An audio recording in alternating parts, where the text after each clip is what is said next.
Делали мне тесты, вот из теста вот взяли на композитку поставили, мне не нравится. Не поймешь кто.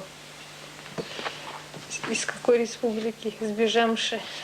Встаешь в 6-7 утра, идешь в агентство, там встречаешься с фотографами.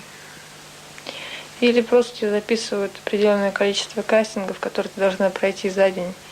Встретиться с клиентами, которые нужен это определенный тип, в который ты входишь. И обычно бывает кастингов 6-7, иногда и 10.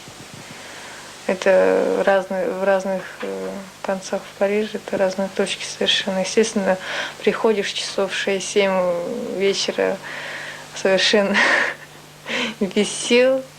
Потом идут в джимнас-клаб, и тренажерные залы, и там бассейны, не знаю, все. Идешь туда, где-то после 2 часов пребывания там возвращаешься и просто без сил, вообще без сил ложишься спать.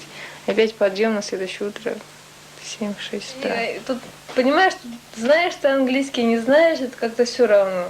Вот, если ты не знаешь французского, они все говорят на французском. И лучше выучить французский, легче намного, потому что постоянно общаешься вот как бы с ними. Я уже как, знаешь, уже начала потихоньку по-французски, потому что на английском они половину не говорят на английском, или если ты говоришь только на английском, так, знаешь, это не понимает, значит уже все, это какие-то баллы уходят от тебя. Ну, здесь спокойней. Все намного спокойнее, здесь все по закону. Вот, если ты это сделал, такие-то бумаги все вот, походил, по пороге побивал, то можешь жить спокойно, никто тебя не будет трогать.